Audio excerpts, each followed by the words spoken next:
Today's guest is someone that's going to change the way you think about curiosity. This gentleman actually makes curiosity look in a different way. And you know what? He just had his birthday of 50, but he's run multiple $1 million organizations, and health has been one of his major keys. And he had an issue where he had 90 days or else life was going to be ending, and he had to change it. This guest today, Shawn Fry, is going to tell us the secret to life. Creating curiosity by asking better questions. This is Shed Talk. Hey, Shawn, welcome to Shed Talk. It's great to be here, Kevin. Really excited about this. So thank you. And thanks. You know what? I had to do the intro because what was really interesting, because you do a lot with AI as well, right? I do. Yes. And it was interesting. I had to jump into the AI aspect of it. And then when I AI'd you, and it brought up everything about your book, Sustainable Business Growth, and it talks about your health and getting into basically what happened to you when you had 90 days. They're telling you can't live for 90 days or something like that. How is that part? Yeah. So really a lot of times it's about how do you transform an organization within 90 days, right? So how do you drive real-time action? I think about it as today, not tomorrow, right? So how do you really understand what's the right actions to take? How do you involve the right people and do that in a timely manner to where you don't lose, parts of the business? So, yeah. Now, when you were doing and I'm going to go back to the 90 because I'm using AI because I love AI because we're going to talk about fake news. Okay. And then when we're using AI is this because it prompted me to ask better questions to create curiosity. And it was talking about your health. Yeah. And that if you didn't change your health, you wouldn't be able to sustain your business growth and do it. Where it was actually telling us about how to build a business, not about your health. Is that correct? Yeah, well, so to me, they go hand in hand, right? So I have to lead myself well, right? I have to, be healthy. I have to be productive, and I have to be ready so I can lead my teams well, right? So I think it all starts with how do I lead myself, my health, so I can lead my teams to be healthy. Yeah. So you just turned 50, and we were just talking just before we got on air here about it was resonating with you that a lot of people hit 50. And how your life changes a bit. Can you tell me a little experience with that? Yeah. So, I don't quite have the energy as quick as what I used to, so I could definitely go on, minimal sleep and minimal, food and fuel, in prior years. Well, that's not quite the same once you hit 50, right? So I think it's just really key to making sure, the sleep, the diet, the health, the exercise, it's even more important as we go so we can be productive and we can lead well and achieve the outcomes that we need to achieve with our businesses. So now you talk about leading well. Yeah. What does that mean to lead well? Because you mentioned that, I believe you mentioned that in your book. Yes. To be able to lead well. Yeah. Yeah. Can you elaborate a little bit more about that? Yeah. So again, I think it's so important. Again, I have to be intentional about my time, right? So I have to be the best leaders. And by the way, let me back up a little bit. I interviewed about 15 different high impact leaders across different industries, and really just looking at how did they transform their organizations and many others, and what were those characteristics and behaviors? Well, all of them were very intentional about their time. Right? They were very clear about boundaries, if you will. They were very clear about what were the things. I think about it as return on time. Where are they going to spend the most time that's going to get the biggest effort or the biggest return on effort, if you will? And so I think it's really key to be intentional about how I spend my time, how I build other people, how I build other leaders. So I really think about the systems, principles, and tools that enable teams to win, right? So I don't burn myself out, right? While we're doing it, as well as the other team members. So that's just a couple of things I cover in the book as well. So in your book, and you have a bunch of key points in it, can you start from the beginning and go through each point of it and build on it? Yeah. So I talk about 7 powerful principles, right? So I call it the 7 powerful principles that I learned throughout my transformation as well as those other 15 different leaders. It all starts with a peak state of mind, right? So I really have to understand, where is my mindset? Am I clear about where I need to go? Am I clear about what do I need to accomplish? Am I telling myself the right things? So a lot of people, they defeat themselves just by, a manager once told me, is self-talk, right? So they convince themselves and they defeat themselves. So we have to first believe in ourselves, convince what is truth, how do I overcome that, and how am I going to win so I can help my teams to win and many others, right? So it starts with peak state of mind, right? So how do I keep, I call it a crazy eight, and Tony Robbins, I actually learned that from Tony Robbins many years ago, is a crazy eight system, of just really understanding the current behaviors that I'm demonstrating, understanding how do I get out of that crazy eight to where I don't drive myself in the ground, right? So I manage myself well. So that peak state of mind, then I get into constancy of purpose, right? So I have that clear, true north, right? So 3, 5, 10 years out, where are we really trying to go? What are we trying to accomplish? And I keep that in front of me. There's definitely some tactical things that we have to accomplish on a day-to-day basis, but I have to understand, am I truly still moving towards that true north? And so that's that constancy of purpose. Clarity of communication, right? So a lot of times in me, I've been very guilty about it. I didn't really think about the people that I was talking to, and I was talking at the wrong level and the wrong message and the wrong information, right? So I think it's really being clear about who's that audience that I'm talking to, making sure my message is clear and that the message I send is the message that's received, right? So that clarity of communication is really key. I talk about 4 other different principles, throughout the book that really focuses on engagement, focus and alignment to drive that right engagement. So I could definitely go on for another hour, but that's just a couple of the principles. Yeah. So what made you get started in the whole aspect just to start the book writing? And what motivated you to get this going? And what did you see that needed to be changed? Yeah. Yeah. So I was in the midst of a turnaround situation. I was a young leader at the time. I was working 70 to 80 hours a week, turning around a flawed business model. A leader had pulled me aside and said, "We've got to go fix this." And I loved a challenge. I would go after it, head on, right? I love different challenges. But I was, at the same time, I was just spending all my time at work, really just running myself, running the whole team, into the ground. But we were winning from a safety, a quality, a delivery standpoint. We were overcoming. We went from 60% on time to over 85 to 90% on time, and making progress beyond that. Eliminating defects, or making sure the customer had what they need when they needed it. But it was at a very high cost, right? A high cost of time, health, as well as family. So it all changed when my youngest son came to me and he said, "Dad, where do you live?" And that was just like a knife to the heart, right? So I was just like, "Yeah, I'm really out of balance. I got to find a better way to do this."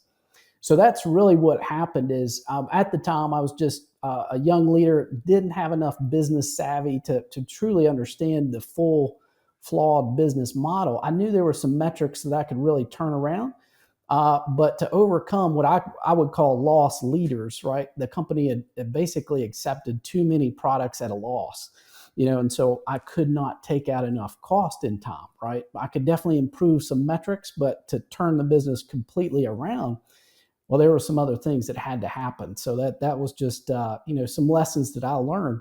So I wrote the book, right? So to really my younger self, and actually my sons and anybody else that might be in that type of situation. They may not have the mentor, they may not have the experience, the knowledge to turn around a flawed business model. So that was really why I wrote the book. So going back into that a little bit, because to create a little bit of curiosity here, it was interesting. You talked about having a mentor. Yeah. Was there, and do you call your mentors a leader, or is it a mentor a different naming or a different word?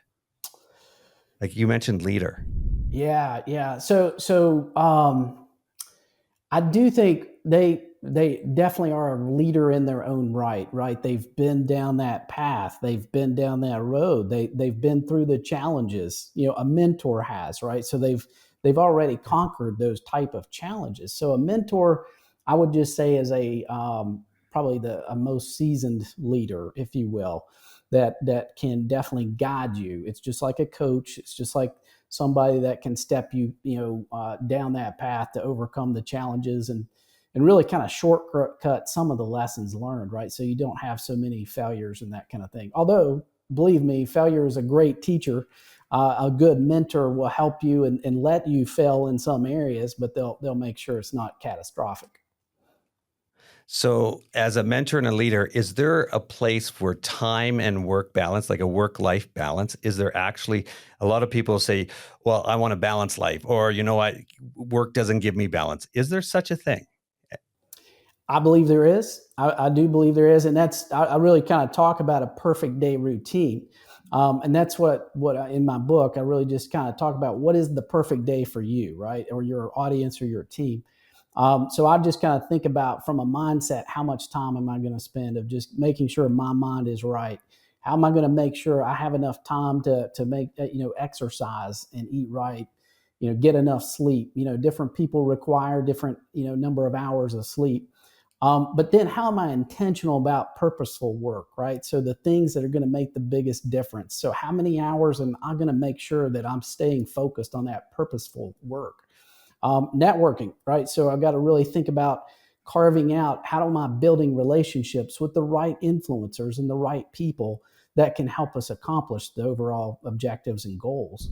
And then naturally, making sure I carve out plenty of family time so I don't sacrifice those that matter most.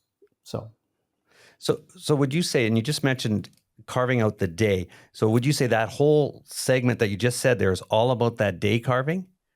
So when you run me through like a typical wake up at what time do you wake up in the morning and walk through that whole process in your mind? That yeah, because a yeah. lot of my listeners and people would listen to that and go, well, what does that mean about breaking it down? And how do I start my day when I first hear the alarm clock go off? What does that Yeah. mean? And walk me through that whole experience. Yeah, well, this is just my perfect day, right?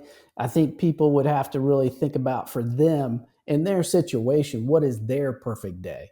But my perfect day is I've had at least 7 hours of sleep, 6.5, 7 hours of sleep. Some can definitely go a lot less. Some can definitely need more, right? But what is that perfect day?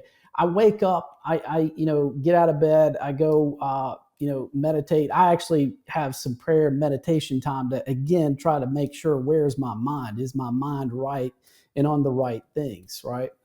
I travel 50, 60% of the time. So sometimes I'm able to exercise, in the morning, and sometimes it has to be later in the day. So it just depends on my travel schedule and where I'm at. So I always like to exercise early in the day. But if I'm not able to do that, I will, just get on a bike or something, walk around the hotel or get in the hotel gym or whatever that is for at least 30 to 45 minutes, right? So just every day, just really trying to get some type of exercise in. I think family time. So again, if I'm traveling or if I'm at home, I want to make sure that I have, at least an hour, 2 hours worth of time, just being intentional for those that matter most to me.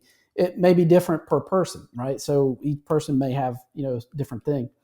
But purposeful work, right? So I think early in the day, right? So I'm thinking like, I get probably 10 times more done in the morning, right? So, somewhere between, 7 to 10 or, 8 to 11 time frame, I'm really going to carve out about 3 hours worth of work that are just, I get 10 times more done in that morning time than I can throughout the whole day. So I'm just going to really be intentional about what's the most important things, and we're going to focus on getting those things done early. Some people, I think it was Brian Tracy once said, "Hey, eat that frog," right? So it's just doing the feared things first. But then after that, it's just naturally, I like to try to make sure I get protein in and breakfast and lunch, some type of protein and throughout the day. And then networking, right? So it's just, okay, who are the people that I need to make sure and connect with? And I do most of that in the afternoon, right? So I usually try to be intentional about certain people that absolutely are on mission critical parts, or maybe I just need to reach out to that I haven't talked to in a while and just follow up.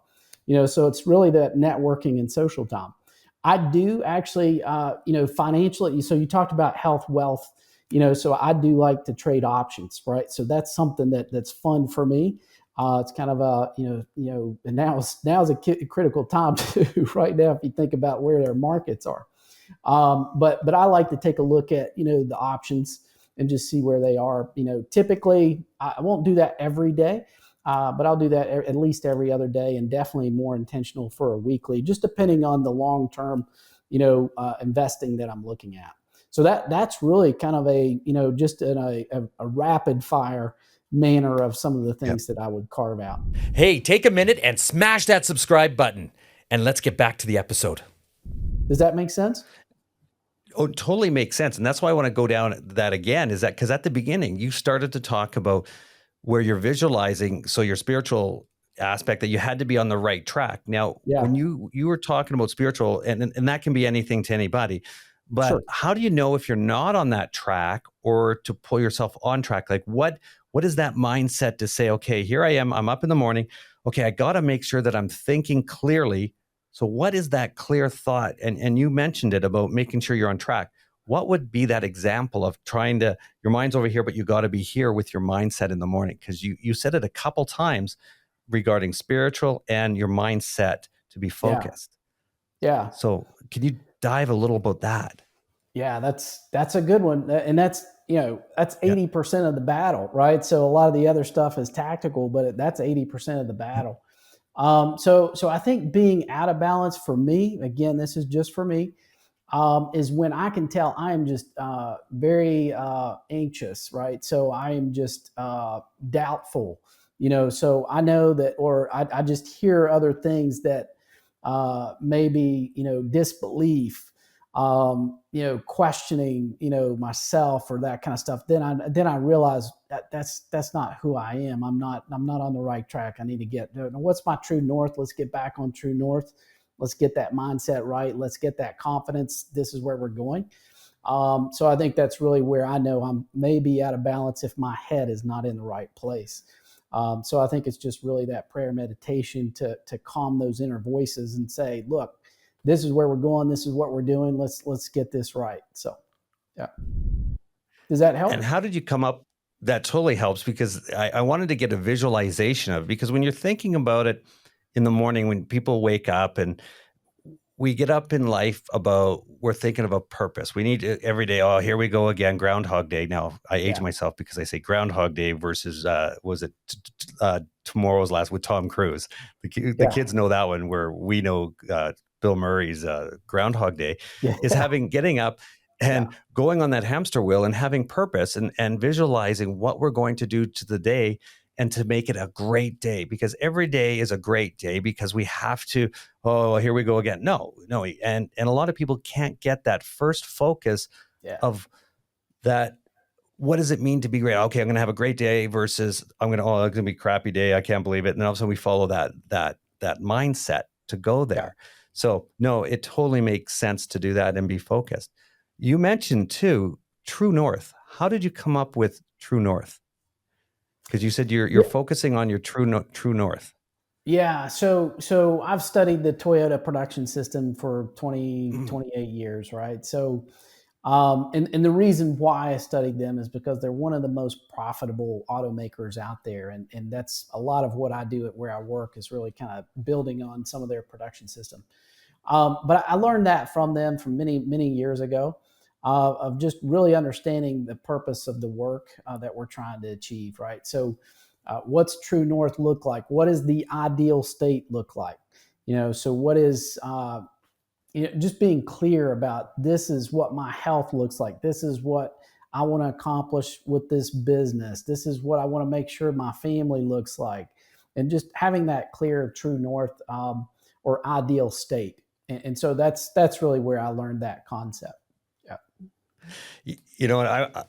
Because you just said this, and I'm thinking because what's trending right now out there, because when this podcast is out here and everyone's listening to this, as soon as you said manufacturing in the car industry with Toda, you know what? And I have to shift it, and I just have to ask this question because this is what's Sure. on everybody's mind now is Yeah. tariffs Yeah. in the automotive industry.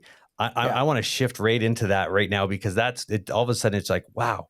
And Yeah. I'm out of Canada. So Yeah. can you give me your perspective on the tariffs on your side of the board?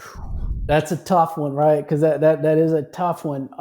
So I think tariffs can be a good thing if used in the right way, but it's all about the flawed business model, right? So what's the purpose? What are we really trying to accomplish? Being clear about that, and what's the best way to accomplish that? So I think tariffs can be uh, used in a positive way, but if just like anything else, taken to an extreme can cause many other issues, right? So I think it's just really being clear about what's the purpose, what am I trying to accomplish, what's the best way to accomplish that, because that's something I found too. Some of the best leaders, they've redefined how success is achieved, right? So they can definitely accomplish some, amazing, extraordinary things, but it's how they do it, right? So I think that's a key thing for tariffs, and how do you use that when needed, right? It's just like anything else. What's the problem? Use the right tool, and sometimes that does mean a tariff, sometimes it doesn't. So, yeah. So Does it's interesting. No, it totally does, because I'm gonna go into it a little bit, but I'm not gonna go into the politics of it. It's more yeah, about yeah, the feeling and then mindset. Because what's really interesting, so the tariffs had come in, good, bad, or indifferent, whatever the story, and everything that we do is all about storytelling. So yes, here's the tariffs yes, come in, and I'm out of Canada, so then right, and we're in an election state here, and then going it. But it was interesting. All of a sudden, everybody goes, it's panic. So the mindset is all about, oh no, it's really bad. The markets are changing. And you talked a little bit about markets because you follow your markets. yes, That it's so bad. And it's about mindset. It's like staying true to your course and staying true to who you are. It is a bump in society or something that has happened. It's not the most worst thing ever. Just like your health, no, you can change your health, you can change everything you're doing, but the panic button gets pushed. And I found it more in Canada. And as it's changing, people, oh no, it's really bad. And I'm not saying it's good, bad. I'm not making any comments either way. yeah, But the difference is you yeah, can see people's mind shifts and their yeah, emotional roller coaster, and their yeah, health is health. Think about their health first. So that's where I wanted to build more into yeah. you. And are you seeing that on your side? Yeah, yeah. So the tariffs are definitely going to impact us, but I think what I encourage people to do is focus on what you can control, not on what you cannot control. Right. So what you can control is understand what do I need to accomplish today, and how's the best way to do that? How do I do that the most efficient way? How do I eliminate waste, in my processes so I do it more efficiently and productive, right? So I personally believe, and this is what I found always, there's a lot of stuff I can't control. I'm not going to worry about it, right? I'm going to focus on what I'm supposed to do, what I can really make an impact, and that's where we win, right? Versus getting caught up in a lot of the emotions, the emotional roller coaster, right? Because there's nothing we can do about some of that, right? So we just really focus and help people along. I think it's part of that emotional. This is a whole different podcast too, but I think it's part of that emotional quotient, right? So as a leader, how do I help people manage those emotions and be that self-awareness, and how to help them through those uncertain times. Crisis is opportunity, right? So it's all about see the opportunity and go after that. So Now, with what's been going on and where you're at, and let's talk about opportunity. Where do you see? Let's do it. Let's go back. Look at yourself 6 months ago. Okay, before tariffs. Well, actually, let's go back 5 years. Let's make it even more fun. So go back 5 years ago, and what was the one thing that you did 5 years ago that you could say today that you're going, man, I am so glad I did that five. And it's a little thing. It has to be small.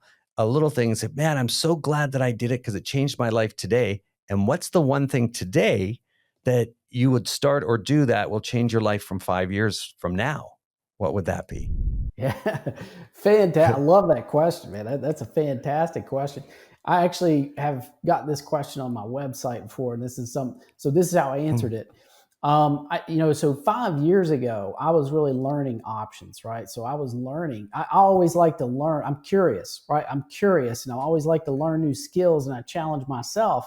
What am I going to learn this year, right? So five is actually probably a little past five, but how do I learn options, right? So how do I learn to do well in a neutral market or a down market, right? So I started teaching, learning through, online, networks, TD Ameritrade and some other places, just understanding how to trade options, right? So that was something I did 5+ years ago that I'm glad that I did. It's definitely helped me today.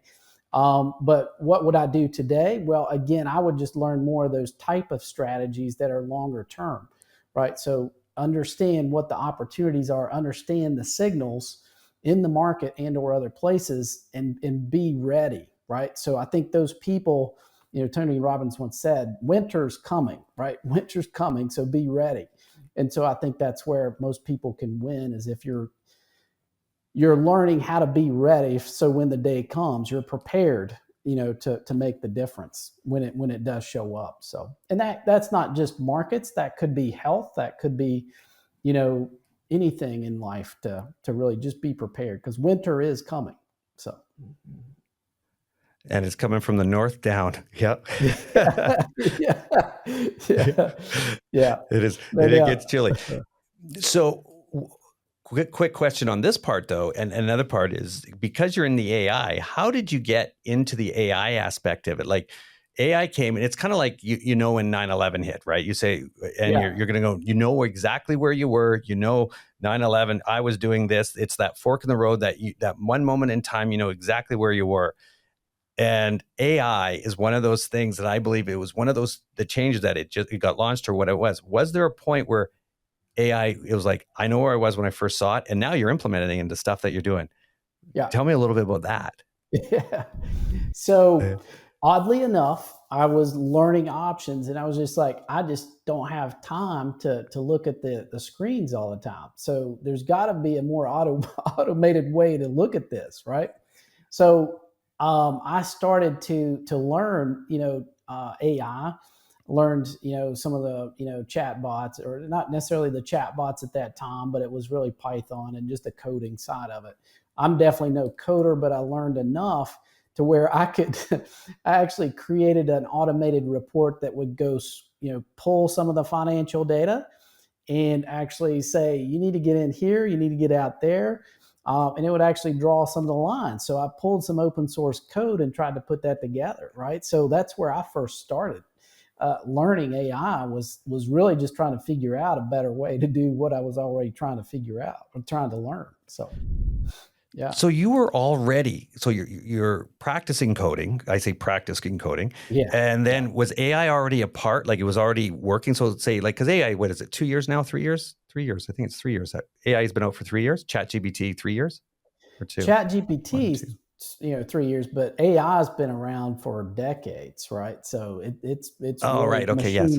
machine learning has been around for decades. I mean, you think about Google and you think about Apple, so they've, Mm. Siri and that type of thing. That is a type of, some of the basic AI in the very beginning, right? So yeah, Yeah, and that's where I'm looking at, as like more of the Chat GPT, because that was yeah, my yeah. introduction to it, was on chat side, and then going, Chat, oh, yes. well, look at this, and then going to the next part. So you were able to take that and you created your own AI, like your own systems in place for Yeah, all the yeah, stuff that's you're what I doing was now. trying to do.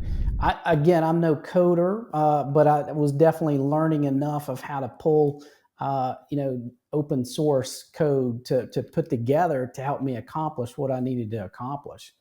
I then took that into, so again, I always like to learn different skills. So in COVID, I saw a lot of small businesses struggling, right? So how are you going to get business? So I started learning digital marketing and how do you leverage some of the AI tools in digital marketing.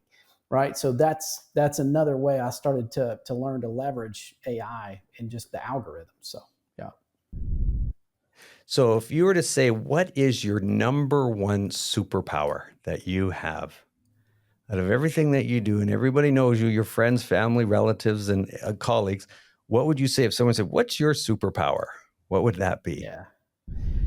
So my superpower is I love to help people, define goals and achieve those goals, right? So that is my superpower, right? Is helping to be very clear, crisp and concise on what do they need to accomplish, and then how do we get the right resources, collaborate with the right people, network to accomplish that.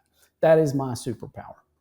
Yeah. So would you say, what is the one thing that's working for you? So that you just told me your superpower. Yeah. Now I want to dig, because I want to get the curiosity aspect of it. What's the one thing that's really working for you, that it's one of those aha moments that people go, man, I really like that because it really works for me. That's who I stand for. And it's sure integrity, all that. Sure, we've got the buzzwords for that. But what's that one thing that works for you? It makes it a tough question. And then everyone sits back, and when they're listening to this and they're going back, okay, what really works for you? And you have to be honest with yourself. What is that? And sometimes you have to think about it. Yeah. So I love turning around crisis situations. So it really is, for me, is just being very clear about purpose and objectives. So if I had to distill it down to that, it's just being very purposeful and what do we have to accomplish? So that is awesome. Yeah. That's exactly what we're looking for. You know what? Shawn Fry, thank you very much for everything today and being on, obviously on Shed Talk and everything. Go like, subscribe, hammer that button. Everybody here. Thanks, Shawn, for being on Shed Talk today. It's great. Really enjoyed it. Thank you very much, Kevin. Now you know. Shed Talk.